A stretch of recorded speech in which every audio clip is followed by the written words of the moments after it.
पौलुस रसूल का खत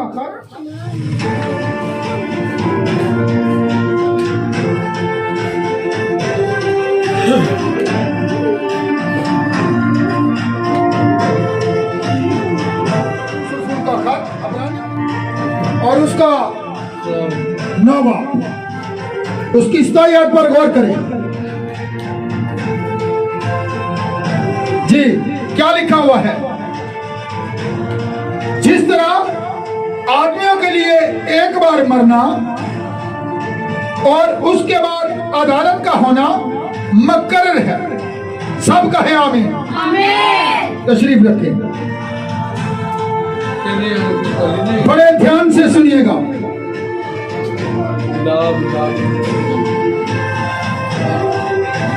अब यहां पर खुदा ने जब इंसान को बनाया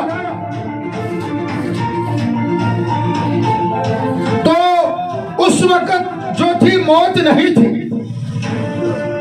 क्या थी? मौत नहीं थी। खुदा ने हमेशा इंसान को किस मकसद के लिए बनाया था कि इंसान हमेशा क्या करे? उसकी इबादत करे, उसकी मददसराई करे और अपने बदनों से जो है खुदावंद के नाम को जलाल देता रहे। लेकिन यहाँ पर जो हवाला हमने पढ़ा है, यहाँ पर लिखा हुआ है कि जिस तरह आदमियों के लिए एक बार मरना और उसके बाद अदालत का होना मुकर्रर है। आज हम गौर करेंगे कि जब इंसान, आज का जो मेरा इन्वान है वो ये है आलिमे रवा। इंसान जब मरता है तो उसका बदन जो है वो एक ताबूत के अंदर कब्रिस्तान की तरफ लेकर लोग जा रहे होते हैं। तो क्या लेकर जा रहे होते हैं? उसके अंदर क्या होता है? लेकिन उसके अंदर रूह नहीं होती। आज गौर करें, रूह जो है वो उस बदन से निकल जाती है। लेकिन हम क्या करते हैं? उस बदन को तो जो है उस कब्र के हवाला करते हैं। वो बदन जो है जो मिट्टी का बनाया गया था, जब इंसान से गुनाह सरजद हुआ तो खुदा ने कहा था, पैदाइश की किताब के अंदर हमें यह हवाला मिलता है। इससे पहले कि हम वहां पर जाएं, जरा मेरे साथ आप एक हवाला निकालें। वाइस उसका 9 बाब उसकी 10 आयत पर जरा गौर करें। क्या लिखा हुआ है? आपको जब इंसान मरता है, मरने के बाद लिखा है कि अदालत का होना भी मुकर्रर है। और जो इंसान मरता है वो किस हालत में उस तख्ते अदालत के आगे जाकर खड़ा होगा? वो इसी बदन के अंदर, जिस बदन को हमने खाक के सपुर्द किया था, उसी बदन के अंदर वो खुदा के उस सफेद तख्ते अदालत के आगे खड़ा होगा। लेकिन निकाल दिया वाला जी। क्या लिखा हुआ है? बुलंद आवाज में पढ़े। जो काम तेरा हाथ करने को पाए उसे मकदूर भर कर, क्योंकि हाथ करने को है उसे क्या कर? मकदूर भर। मकदूर भर, क्योंकि जहां तू जाता है ना काम है, ना मंसूबा और ना इल्म। क्यों? वहां पर तू खाक है, तू खाक में लौट जाएगा। अगर यहां जमीन के ऊपर तू खुदावन अपने खुदा की इबादत करना चाहता है, उसके नाम को जलाल देना चाहता है, तो लिखा है, ऐ खुदावन गौर के अंदर कौन तेरी परस्तिश करेगा, बल्कि जिंदा इंसान जो है वो खुदावन अपने खुदा की इबादत करते हैं, उसके आगे झुकते हैं, उसको सजदा करते हैं, क्योंकि वो सजदे के लायक है। लेकिन क्या हुआ, यहां पर खुदा का बंदा वास कहता है, आगे वो यहां पर कहता है, वो यहां पर कहता है, पीछे चेयर पे चले जाओ, वो यहां पर कहता है जिस राह पर तू जाता है वहां पर तेरा कोई भी जो मंसूबा है कामयाब ना होगा। अगर कोई तू अमली जिंदगी गुजारना चाहता है तो इस जमीन के ऊपर है। और यहां पर गौर करें, आलम रवा के बारे में वो बता रहा है कि रूह जा कहां रही है, पताल में। आलम रवा कहां पर है, पताल जमीन को कहा गया है, जहां पर इंसान की रूहें ठहरती हैं, स्टे करती हैं, अदालत के दिन तक वो हिरासत के अंदर है, जो रूहों के ठहरने की जगह है। और एक और हवाला निकाले, मत्ती रसूल की अंजील, उसका 11 बाब, उसकी 3 पर भी गौर करें जरा, वहां पर इसके बारे में क्या लिखा हुआ है, ताकि आप बेहतर तौर पर जो है इसके बारे में जान सके। लिखा है, ऐ कफरे नहूम, क्या तू आसमान तक बुलंद किया जाएगा, तू तो आलम रवा में उतरेगा, क्योंकि जो मौज से रहता। मगर मैं तुमसे कहता हूं, अदालत के दिन सदूम का इलाका तेरे हाल से ज्यादा बर्दाश्त के लायक होगा। अब यीशु मसीह ने वहां पर मुनादी की है।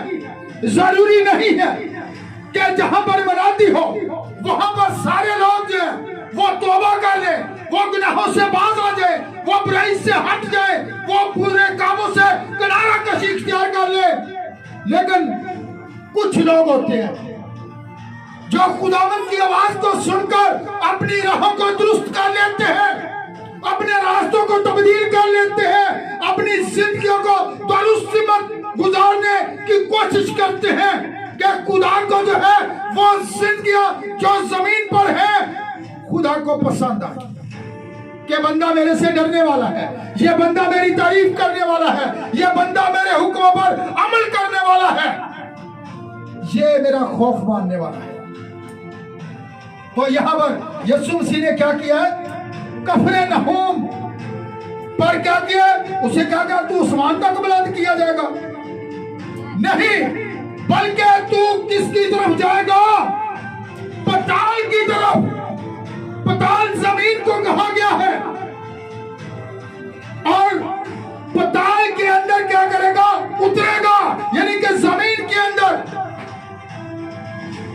और यहां पर आप गौर कर लें जरा, आमोस की किताब निकालें, उसका 9 बाब, उसकी 2 पर भी जरा गौर करें, वहां पर इसके बारे में क्या लिखा हुआ है। जल्दी हवाला निकाले,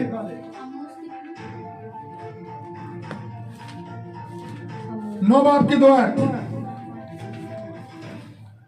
जी, क्या लिखा हुआ है। अगर वो पताल में घुस जाए तो मेरा हाथ वहां से उनको खींच निकालेगा, और अगर आसमान पर चढ़ जाए तो मैं वहां से उनको उतार लाऊंगा। अगर वो कोहे किरण की चोटी पर जा छुपे तो मैं उनको वहां से भी ढूंढ निकालूंगा। गौर कर ले, और अगर समंदर की तह में भी मेरी नजर से गायब हो जाए तो मैं वहां से सांप को हुक्म करूंगा कि वो उनको काटेगा।